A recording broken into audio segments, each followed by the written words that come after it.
Hello student, start करते हैं हम थर्ड चैप्टर दिल्ली सुल्तान्स। अब तक आपने हिस्ट्री में पढ़ा कि भारत में शुरू में हम पहली शताब्दी से लेकर तीसरी शताब्दी तक की बात करें सेंचुरीज से, तो मगध जो था, मगध मतलब जो बिहार में पाटलिपुत्र के आसपास का क्षेत्र था, यहाँ ये पावर का केंद्र था। मतलब सबसे शक्तिशाली राजा भारत का यहाँ था। धीरे धीरे दूसरे राज्य बने और दूसरे राज्यों में जैसे आपने पढ़ा कि दक्षिण में चोल, चेर, पांडे, और उसके बाद बंगाल में ये भारत का मैप देख लीजिए। यहाँ चोल हुआ करते, चेर, पांडे, राष्ट्रकूट, प्रतिहार और चौहान, इस तरह से ये शासन, यहाँ पालों का शासन होता था। तो भारत में मतलब पावर का केंद्र भिन्न भिन्न जगह हो गया था, एक पावर का केंद्र नहीं रहा था। जैसे मगध के समय था, पाटलिपुत्र या मगध के समय एक ही राजा के अंडर सारा भारत संगठित था। लेकिन फिर बाद में पावर धीरे धीरे दूसरे हिस्सों में फैल गई। लेकिन बाद में भारत में मुसलमानों की एंट्री हुई, मुस्लिम आक्रमणकारियों की। और वो कहाँ से आए? वो अरब देशों से आए। जो ये रास्ता है यहाँ पाकिस्तान, फिर अफगानिस्तान, ईरान, जो आगे ईरान, इराक, इस तरह से ज़्यादातर जो आक्रमणकारी थे, मुस्लिम आक्रमणकारी, वो अरब देशों से आए, जो मुस्लिम उनका धर्म था। और उन्होंने पहले वो आक्रमणकारी आए, लूट पाट की उससे। भाई भारत में सोने की चिड़िया है और धन दौलत बहुत ज़्यादा है, तो लूटने की उससे। और दूसरा, वो मुस्लिम धर्म का प्रचार भी करना चाहते थे। और उसमें उन्होंने यूरोपियन जो देश थे उनको भी जीता। तो भारत की तरफ वो बढ़े और मोहम्मद गोरी भारत में आए। गोरी ने भारत पर आक्रमण किए, 17 आक्रमण कहते हैं। लेकिन उसने यहाँ शासन स्थापित नहीं किया। उसके बाद गजनवी आए, मोहम्मद गजनवी। और मोहम्मद गजनवी ने के समय जो है, वो आपने चौहान नाम सुना होगा, चौहान, तोमर, प्रतिहार। दिल्ली के आसपास, दिल्ली का जो इलाका था वो तोमरों के अधीन था उस टाइम। तोमरों ने बसाया था दिल्ली को 11वीं शताब्दी में। और उसके बाद चौहान जो शासक थे, जिनमें पृथ्वीराज चौहान का आपने नाम सुना होगा, उन्होंने दिल्ली पर अधिकार कर लिया। मोहम्मद गजनवी चले गए थे लूटपाट के। उसके बाद मोहम्मद गोरी आए। मोहम्मद गोरी ने जो अंतिम चौहान राजा थे, पृथ्वीराज चौहान को तलवंडी, एक कुरुक्षेत्र के पास जगह है, वहां पर त्राइन का मैदान बोलते हैं, त्राइन के युद्ध में हराया। एक बार वो जीत गए थे 1191-92 में। लेकिन बाद में उसने बहुत सारे जो भारत के ही राजा थे उनसे साथ मिलकर चौहान राजा को हरा दिया। और इस तरह से भारत में गोरी चला गया और अपने पीछे जो भारत का जीता हुआ साम्राज्य था वो कुतुबुद्दीन ऐबक के अंडर में छोड़कर चला गया। कुतुबुद्दीन ऐबक उसका खरीदा हुआ दास था। और ये जो इस इलाके में आए थे, अभी तक इनका जो दबदबा था वो दिल्ली के आसपास और इस क्षेत्र में था। मतलब अभी भी जो मुस्लिम आक्रमणकारी थे या मुस्लिम शासक बने, वो दिल्ली तक ही आसपास सिमटे हुए थे। साउथ में अभी इन्होंने शासन स्थापित नहीं किया था। ठीक है, तो भिन्न भिन्न शक्तियां भारत में शासन करती रही हैं। और जैसे मुस्लिम जो सल्तनत काल था, दिल्ली के सुल्तान जो थे, बहुत सारे सुल्तानों ने और बहुत सारे वंशों ने, डायनेस्टी जिसे बोलते हैं, उन्होंने दिल्ली पर रूल किया। जैसे सबसे पहले दास वंश के थे कुतुबुद्दीन ऐबक, इल्तुतमिश, उसके बाद इल्तुतमिश की जो बेटी थी रजिया सुल्ताना, रजिया सुल्ताना के बाद एक दो और उसके भाई बंधु शासन पर बैठे, लेकिन वो लंबे समय तक टिके नहीं। और उसके बाद बैठे बलबन, जो शक्तिशाली राजाओं में से एक है, याद रखना इनका। चालीसा की प्रथा इन्होंने शुरू की। बलबन थे। उसके बाद खिलजी वंश का अलाउद्दीन खिलजी, और अंत में उसमें भारत में मुगल आए। मुगलों से पहले दिल्ली में लोधी वंश के लोग राज्य करते थे। लोधी, ठीक है। लोधियों को हरा करके मुगल भारत के शासक बने, ठीक है। तो ये एक चार्ट सा आपको दिखाई देगा, वो चार्ट आप याद कर लेना। ये देखो, सबसे पहले दिल्ली पर ये शासन करते थे राजपूत वंश था। और राजपूत वंशों में सबसे पहले थे तोमर, और तोमरों ने 1165 तक यहाँ शासन किया। और अनंगपाल ने 1130 से 1145। उसके बाद चौहान वंश का शासन शुरू हुआ। पृथ्वीराज चौहान जैसे बहुत सारे महान राजा उसमें हुए। पृथ्वीराज चौहान ने 1175 से 1192 तक शासन किया। 1192 में तराइन के मैदान में ये हार गए, इनको अंधा कर दिया गया और बाद में मार डाला गया। ये मुस्लिम शासक के हाथों पराजित हुए, मोहम्मद गोरी के हाथों। उसके बाद गोरी यहाँ से चले गए, वो कभी यहाँ के शासक नहीं बने जो जहाँ के थे। उसने यहाँ का शासन संभालने के लिए कुतुबुद्दीन ऐबक को छोड़ दिया। दास वंश का शासन बोलते हैं इसको, दास वंश, स्लेव डायनेस्टी। स्लेव माने दास होता है, स्लेव दास डायनेस्टी। और स्लेव डायनेस्टी में कुतुबुद्दीन ऐबक ने बहुत, कुतुब मीनार जैसे दिल्ली में गए हो, कुतुब मीनार बनाई है उसने। 1206 से 1210 मतलब 4 साल उसने शासन किया। उसके बाद इल्तुतमिश 12 से 10 से और 1236 तक इसने शासन किया, ठीक है। 2.5 दिन का झोंपड़ा एक इमारत है, इल्तुतमिश ने ही बनवाई थी। उसके बाद इल्तुतमिश की बेटी रजिया सुल्ताना 1236 से 40, ये भी 4 साल, लेकिन बहुत सारे लोगों ने इसका औरत होने की वजह से विरोध किया और इसको शासिका नहीं बनने दिया। अंत में इसको मौत के घाट उतार दिया। उसके बाद आए गयासुद्दीन बलबन, ये बहुत शक्तिशाली शासक थे, लंबे समय तक शासन किया। और ये बताते हैं कि इनके समय में एक 80 साल की बुढ़िया भी सोना लेकर चल सकती थी। बहुत ही सख्त रूलर थे। उसके बाद खिलजी डायनेस्टी आई, जलालुद्दीन खिलजी 1290 से 1296।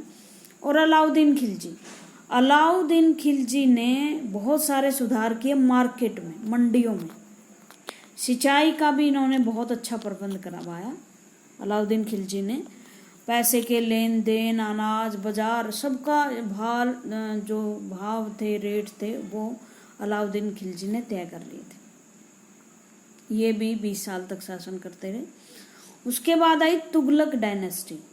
तुगलक, इसमें गयासुद्दीन तुगलक, मोहम्मद बिन तुगलक और मोहम्मद बिन तुगलक को पढ़ा लिखा मूर्ख राजा कहा जाता है, मूर्ख विद्वान, क्योंकि कई मूर्खतापूर्ण कार्य इसने किए थे। जैसे सोने की, चांदी की मुद्रा के बदले तांबे की मुद्रा चला दी थी। दिल्ली को उठाकर राजधानी दौलताबाद ले गए थे, जिसमें हजारों लोगों की डेथ हो गई थी। तो इसलिए पढ़े लिखे, लेकिन विद्वान था, लेकिन फिलोसफर टाइप था, असली हकीकत देख नहीं पाता था।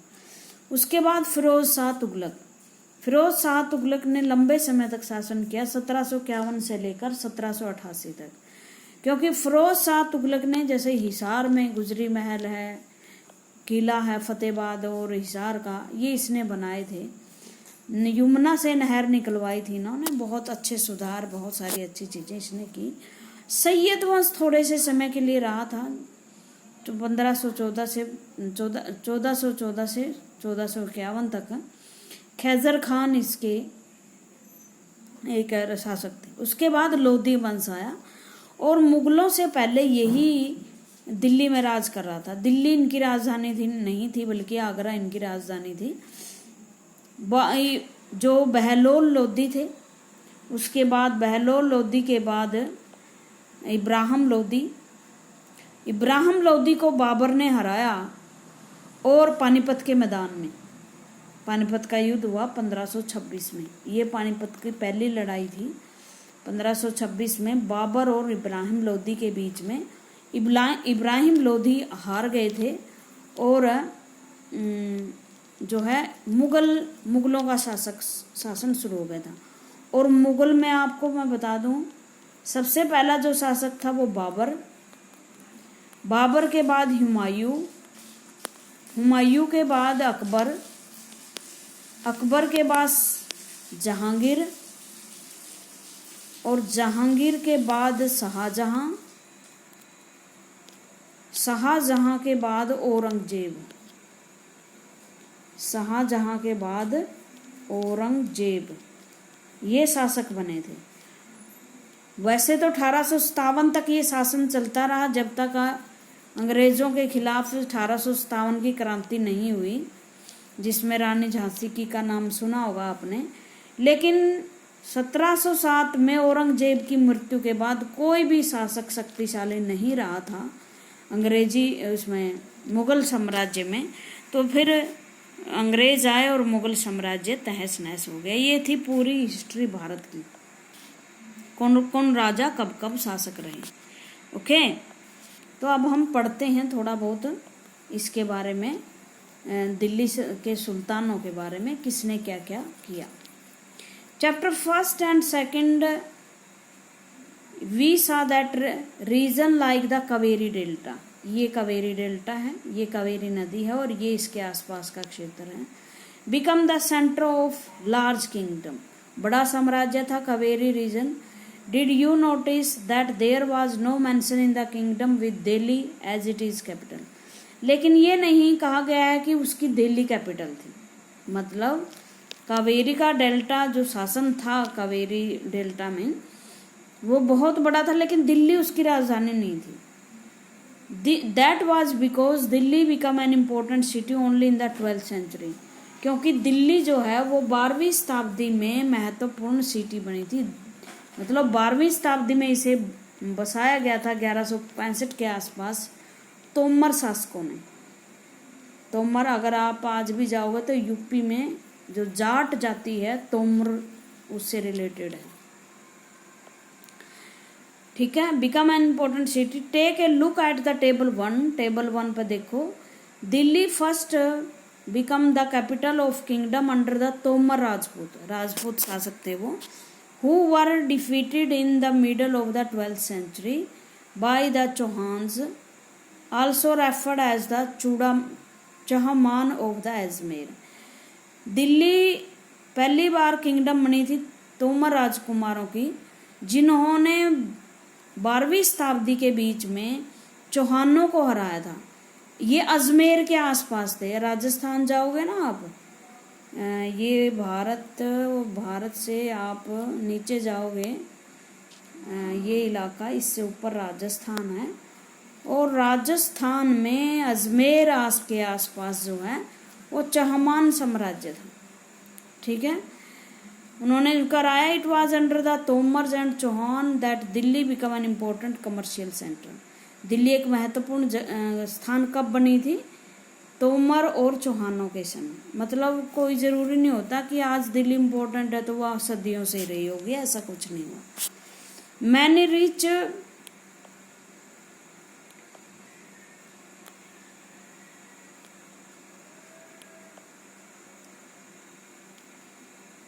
Chahaman many rich Jain merchant. Jain जो होती है, जैन धर्म देखा होगा ना, मुंह पे पट्टी जो बांधते हैं, लेकिन कुछ जैन जो हैं बनिए होते हैं, महाजन होते हैं, मतलब महाजन नहीं सॉरी मर्चेंट, व्यापारी होते हैं जैन कम्युनिटी के। वो मुंह पे पट्टियां तो नहीं लगाते और मतलब घरेलू होते हैं, व्यापारी हैं होते हैं वो। Lived in A city that construct several temples. Jain मुनियों जैन जो मर्चेंट थे उन्होंने इस मंदिर के इस शहर के आसपास मंदिर बनवाए। कॉइन्स पेंटेड हेयर, यहाँ कॉइन बनने लगे, सिक्के। कॉल्ड दिल्ली वाल, दिल्ली वाल मतलब दिल्ली के आसपास के जो कॉइन बने उन्हें दिल्ली वाल बोला जाने लगा। Had a wide circulation, circulation मैंने वो फैल बहुत गए थे, मतलब जगह जगह इनका प्रयोग होता था। समझ में आ गया? दिल्ली वाल किसे कहते हैं? जो अर्ली टाइम में कॉइन मेंट होते थे उनको। The transformation of Delhi into a capital that control vast area of the subcontinent start with the foundation of Delhi Sultanate in the beginning of the 13th century। Delhi कब capital बनी और उसके आसपास का इलाका कैसे राज्य की राजधानी के रूप में आया, ये 13th सेंचुरी में जब सल्तनत काल शुरू हुआ। सल्तनत काल कब से शुरू हुआ? ये कुतुबुद्दीन ऐबक था उससे। Took a look at the table 1 again and identify the five